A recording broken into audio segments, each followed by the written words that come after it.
मेरे YouTube channel पर एक बार फिर से आपका स्वागत है।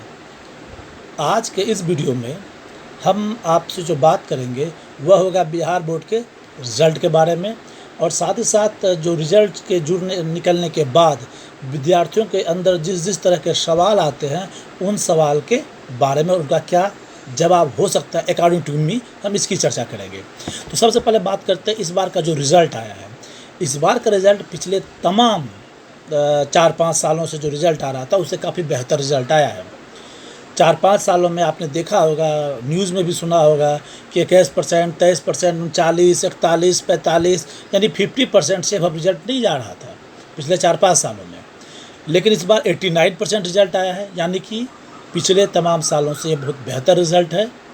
और इसका मतलब साफ साफ है कि इस बार बिहार बोर्ड के बच्चों ने पिछले तमाम सालों से काफ़ी ज़्यादा ज़रूर मेहनत किया होगा, और यह जो प्रतिबिंब आप दिख रहे हैं रिज़ल्ट में, ये आपके पिछले 10 साल के मेहनत का परिणाम है। इसलिए आप सभी छात्र छात्राओं को इस रिज़ल्ट के लिए बधाई हो, बहुत बहुत बधाई हो। अब बात करते हैं कि यह जो रिज़ल्ट आया है इसमें कुछ तरह के सवाल बच्चों के मन में आता है। पहला सवाल तो यह है कि कोई बच्चा टॉपर कैसे बनता है। देखिए, आप बेस्ट बन सकते हैं अपने डिसिप्लिन में, अपने क्षेत्र में आप बहुत अच्छा कर सकते हैं, मार्क्स को बहुत अच्छा ला सकते हैं, लेकिन टॉपर बनने के लिए कोई फार्मूला नहीं होता है। टॉपर बनना या it is the first one post, एक नंबर कम या ज़्यादा आ जाने पर आप टॉपर बन जाते हैं या नहीं बन पाते हैं। तो आपको अगर 80%, 70% से एबव नंबर आ रहा है, you are among those students who are getting the marks more than 80 and 90%। आप भी उसी ग्रुप में से हैं और आपने भी उतना ही मेहनत किया होगा जितना उन्होंने किया है।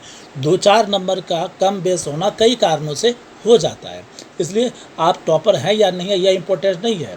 और अलग यह भी बात सच है कि जो टॉपर है वह टॉपर है, और इनके लिए उनको बहुत बहुत बधाई कि उन्होंने टॉप किया। वह भी काफ़ी मेहनत किए होंगे।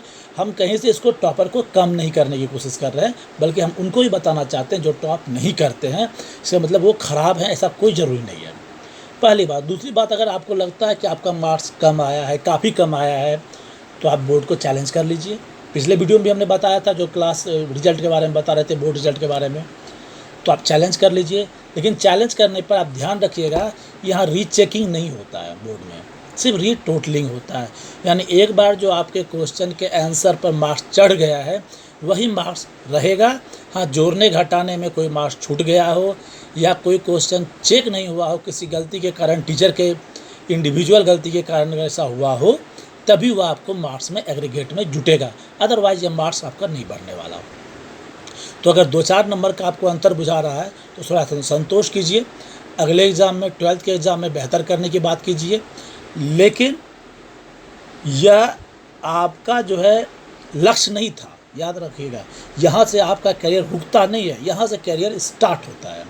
अब आप अपने करियर को अलग अलग डायरेक्शन दे सकते हैं। अभी तक जो है आप अपने इच्छा अनुसार कोई ख़ास सब्जेक्ट चुन नहीं पा रहे थे, आपको सब कुछ पढ़ना था। यहाँ से आपके अंदर एक प्लानिंग डेवलप होना चाहिए कि अब आपको करना क्या है। अब आपको यह सोचना पड़ेगा कि आपको साइंस लेना है, आर्ट्स लेना है या कॉमर्स लेना है। यानी यहाँ से आपको अपने सपनों की दुनिया की ओर प्रस्थान करना है।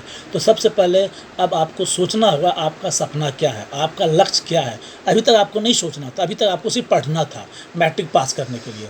मैट्रिक पास कर गए, अब आपको सोचना है कि आपको करना क्या है, किस क्षेत्र में जाना है, क्या बनना है, यह अभी सोच लीजिए।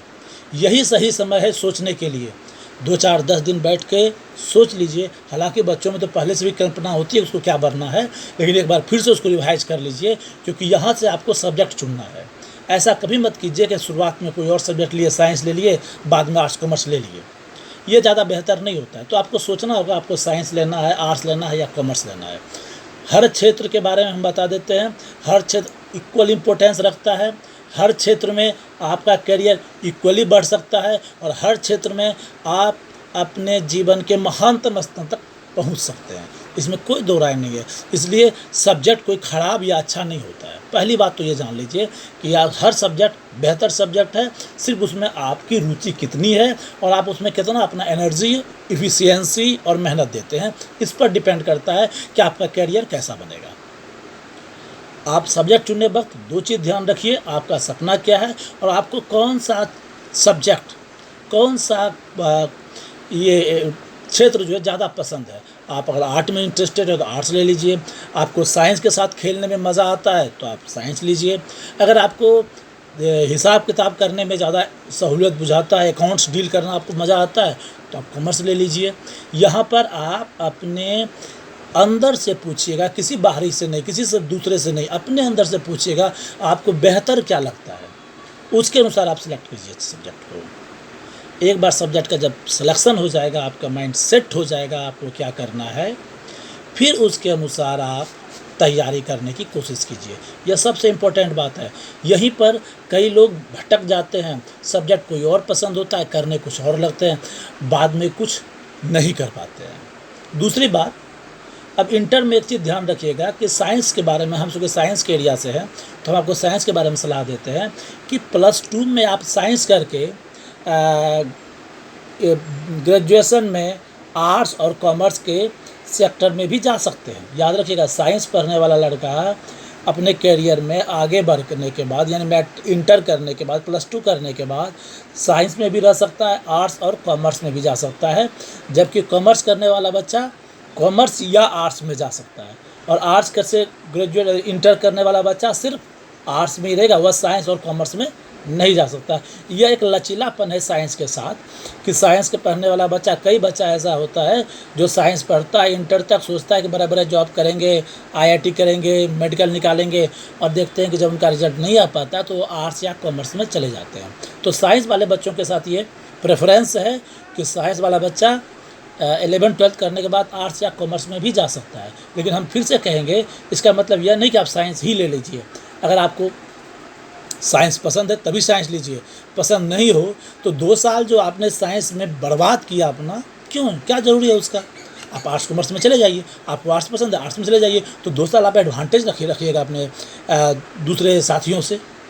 इसलिए पहला चीज़ तो ये। दूसरा बता दिए कि कॉमर्स वाला आर्ट्स या कॉमर्स में जा सकता है और आर्ट्स वाला सिर्फ आर्ट्स में जा सकता है। अब हम बात करते हैं कि साइंस के स्टूडेंट को क्या लेना है, कैसे पढ़ना है। चूँकि हम आर्ट्स कॉमर्स के टीचर नहीं हैं, उनके लिए उस सब्जेक्ट के टीचर आपको बेहतर बताएंगे। हम साइंस के बारे में पढ़ते हैं तो जनरली साइंस में आप PCB या PCM में जाइएगा। कुछ बच्चे PCMB भी लेते हैं, यानी फिजिक्स, केमिस्ट्री, मैथ और बायोलॉजी भी लेते हैं। फिजिक्स, केमिस्ट्री, मैथ में आपको 3 सब्जेक्ट पढ़ना होगा, 3 मेन सब्जेक्ट होगा, फिजिक्स, केमिस्ट्री, मैथ, फिर 1-2 एक्स्ट्रा सब्जेक्ट होता है, वो आप चयन कीजिएगा, आपकी इच्छा अनुसार होगा वह सब्जेक्ट। एक लैंग्वेज होगा, ये आपके लिए PCM वालों के लिए होगा। PCB वालों के लिए होगा फिजिक्स, केमिस्ट्री और बायोलॉजी। उसके बाद एक सब्जेक्ट आप एक्स्ट्रा ले सकते हैं, और आप लैंग्वेज अपना एक तो लेंगे ही लेंगे। इसके बाद कुछ बच्चे लेते हैं PCM&B, physics, chemistry, math and biology.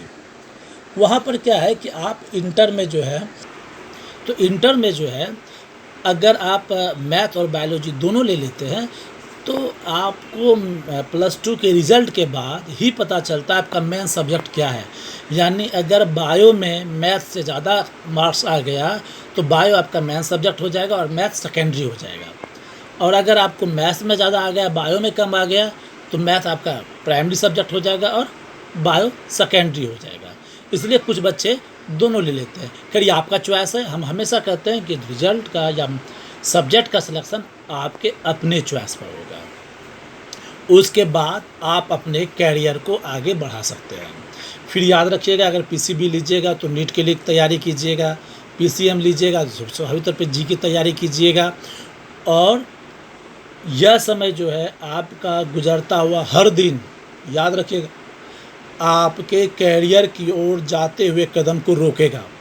इसलिए सब्जेक्ट चयन कीजिए जितना जल्दी से जल्दी हो सके, और फिर उस सब्जेक्ट के प्रति डिवोटी हो जाइए, तैयारी शुरू कर दीजिए। अभी से शुरू कीजिएगा, तभी 12th के बाद आप अपने सेक्टर में बढ़िया कुछ कर पाइएगा, कुछ रिज़ल्ट ला पाइएगा। अभी से नहीं कीजिएगा तो फिर आगे भविष्य आपका अच्छा नहीं होगा। अब कैरियर गाइडिंग में कौन सा सब्जेक्ट अच्छा होगा, कितना अच्छा होगा, जैसे इंजीनियरिंग है, मेडिकल है, और कुछ इंजीनियरिंग कॉलेज है, जैसे लूनावाला इंजीनियरिंग कॉलेज है, और नेवल इंजीनियरिंग कॉलेज है, इसके बारे में भी हम आपको अगले वीडियोज़ में बताएंगे, जहाँ पर कि आप अपने करियर को किस ओर ले जाते हैं 12th के रिज़ल्ट के बाद बताएंगे। वो अभी 12th का रिज़ल्ट आने दीजिए CBSE बोर्ड का, फिर उसके बारे में भी चर्चा करेंगे। मैट्रिक के बाद कैरियर के बारे में, अपनी प्लानिंग के, अपने भविष्य की चिंता के बारे में बात करनी चाहिए। ठीक है, धन्यवाद। आज के वीडियो में इतना सा ही, और अगला वीडियो जो आएगा वो आएगा work done by the body accelerating upward on A inclined rough surface, उस पर आएगा। वह सब्जेक्टिव होगा, सब्जेक्ट के बारे में होगा। यह वीडियो सिर्फ आपको इन्फॉर्मेटिव था, क्योंकि आज रिजल्ट आया, एक इम्पोर्टेंट डे है स्टूडेंट्स के लिए, इसलिए हम यह वीडियो बना के आज लॉन्च कर दिए आपके लिए। धन्यवाद। हमारे चैनल को सब्सक्राइब कीजिए, शेयर कीजिए, लाइक कीजिए, और हमसे अगर कुछ सलाह और पूछना है, कुछ जानकारी लेनी है, तो हमसे आप कॉल कीजिए, कांटेक्ट कीजिए, हम आपको जानकारी देते रहेंगे। मेरा काम एज ए टीचर फिजिक्स पढ़ाना है, साथ ही साथ एज ए टीचर आपको गाइड करना भी होता है, इसलिए हम कुछ गाइडिंग वीडियो डालते हैं, बाकी सब सब्जेक्ट वीडियो डालते हैं। धन्यवाद।